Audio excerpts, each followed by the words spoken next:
and welcome. Nice to have you with us on a Wednesday afternoon on this 14th day of February, the year 2018. Well, I landed the plane yesterday into an abutment, or really off the runway, with a horrendous program over at the MLB Network. It wasn't the MLB Network's fault, it was yours truly. Nothing going on. The calls back to the Philadelphia 76er Milwaukee Buck Game 7 against the Buck deal with the attendance and everything else.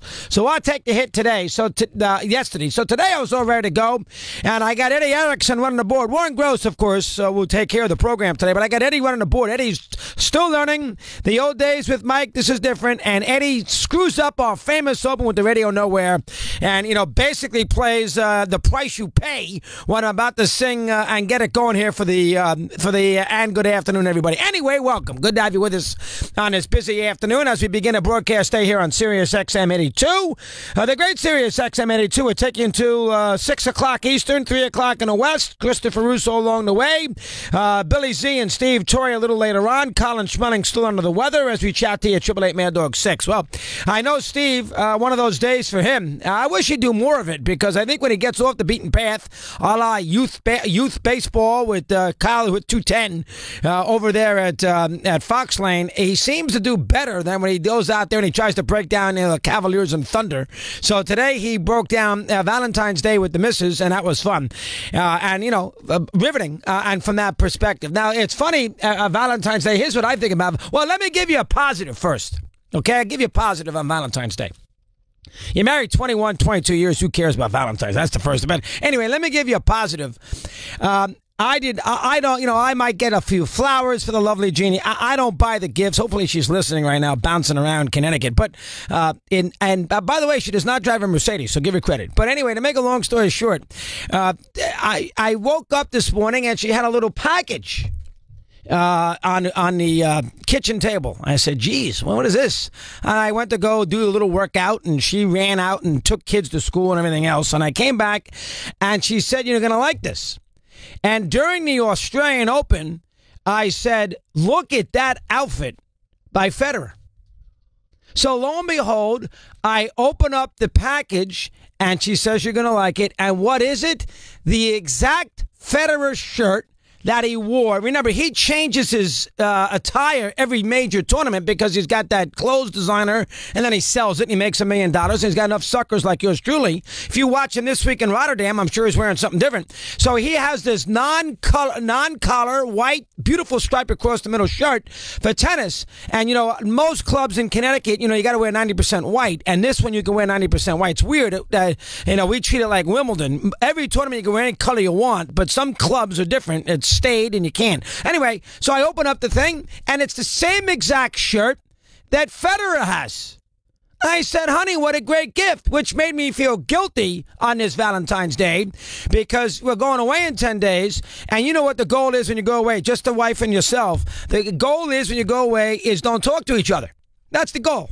You go your way, I'll go mine. I meet you for dinner, and that's the end of it. I don't need, we don't, goodbye. So I went to Barnes & Noble today during the 2 o'clock break. I got tired of listening to Lauren Torrey. So I went to Barnes & Noble on 46th Street, Manhattan, and I ordered a book that our good buddy Sean McAdam, Sean, writes for that hideous Boston Journal, whatever it's called. No, I'm kidding. He writes for that Boston Journal up there, and he comes on. He's a very good book guy, as you've heard him here on the air. So I asked him for some recommendations. So I called up Barnes & Noble last week. I actually stopped by on the way to work, and there's a new book on Tom Yorkie, and that's got Chris Russo written all over it. If the book is good, that Bill Nolan's going to be here for an hour. Whether you like the Red Sox or not. So I ordered it, and I called him at 2 o'clock, and the book was there. So I went to Barnes & Noble at 2 o'clock, and McAdam had given me 4 of the recommendations. I had one I wanted to read too, but I bought the 4 books that he had recommended, and then I texted the lovely Jeannie on Valentine's Day. It tells you where my head is at. I'm thinking Breaking Bad, little jigsaw puzzle, hit the sack. And I called Jeannie. I texted Jeannie, and I said, 5 books, 3 of them with 1 million words. That should about cover it. Meaning, 5 days. I thought that was funny. Isn't that funny? And that is the way I want to approach Valentine's Day in 2018. Okay, so we get that out of the way. That's number one here today. They got a couple things to do. Do I get into Shaun White? And, I know, forget, I'm not interested in off the field at the moment. I don't know anything about that story. We all know that there's something to it, maybe, but forget that. But I was watching him last night, believe it or not, with the Olympics, and Eddie, get me the ratings if you can. I was watching him last night with the Winter Olympics, and, he won his gold medal. First off, the scoring with that, what's it called? The mogul's jump, the half pipe. The scoring is stupid. That doesn't make any sense. You get 3 jumps and your best score counts, which means you can have a great first jump, fall on your ass twice, and there's no suspense. And if your first jump's got the most points, you win. And that's what happened to the 17-year-old.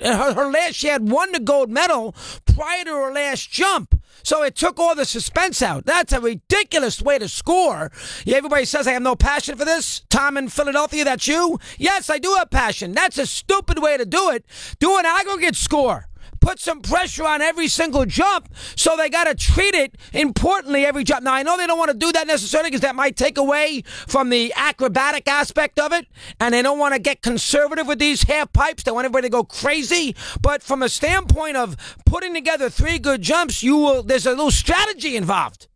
There's no strategy other way. Try it 3 times, hope you landed once. I mean, that's dumb. Anyway, I was thinking about Shaun White last night, watching him, and I was just curious, does anybody think he's a big athlete?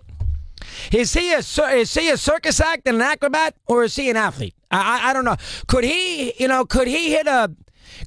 get on a golf course and no, watch him be a scratch, but can he get on a golf course and break 100? Could you play a 3-on-3 basketball game and he can knock down a 12-foot jump shot?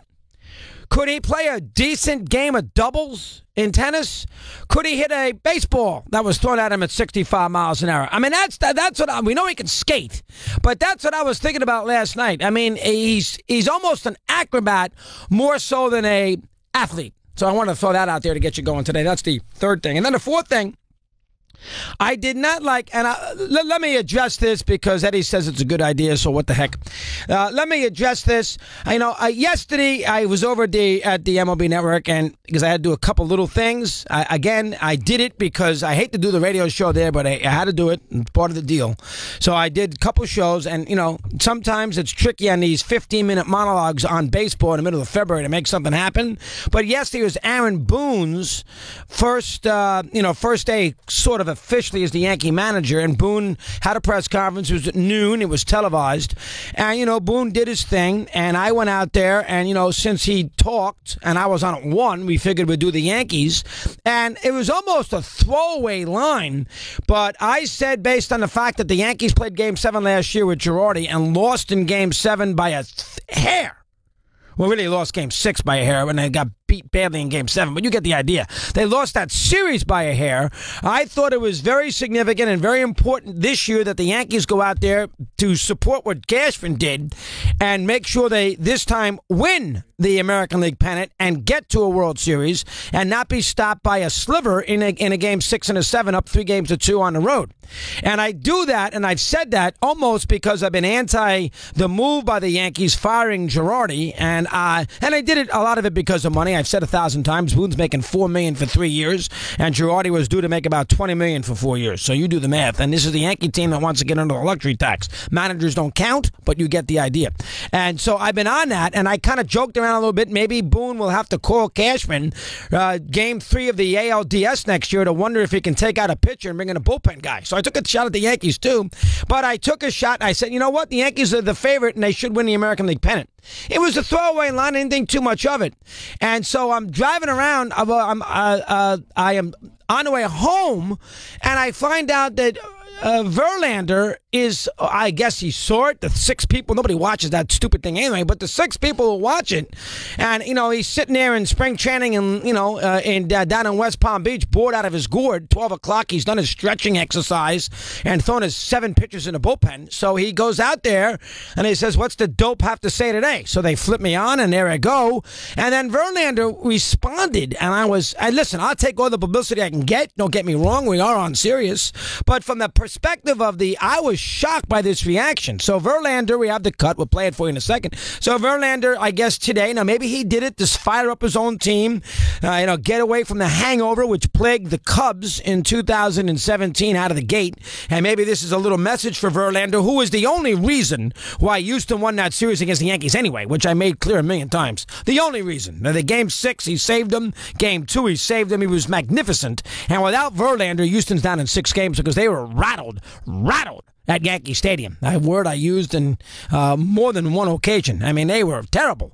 They were scared as a cat at Yankees. Anyway, to make a long story short, Verlander had this to say yesterday. I'll come back and have a couple comments after we play you this cut.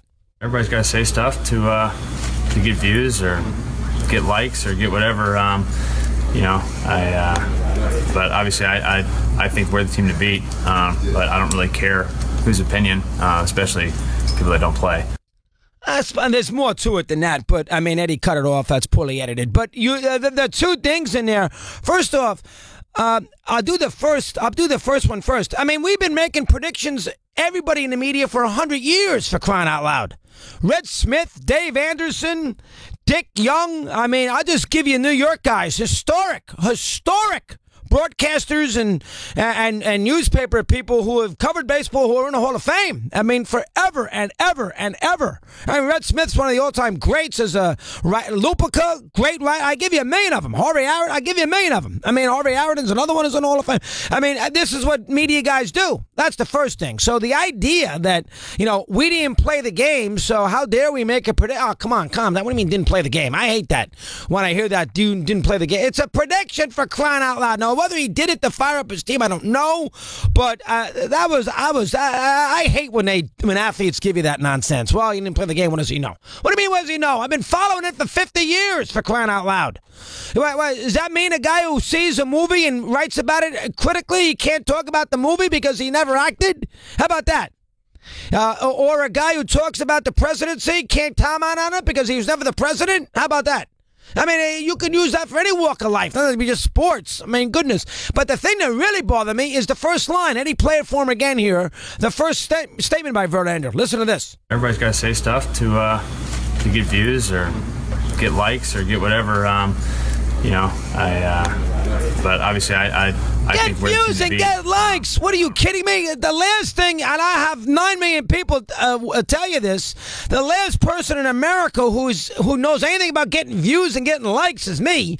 I could care less. I don't have a computer. I don't Facebook, Snapchat, and all that other garbage. I do nothing. This is what Sirius does, or the MLB Network does. I don't pay attention to that stuff. You can ask Eddie. He's been here a month, but he knows. Ask Bill Zimmerman.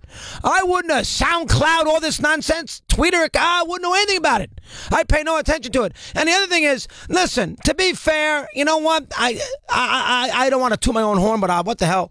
I've been around for 35 years. You think I give a crap about the freaking sound views and who listens? You don't listen.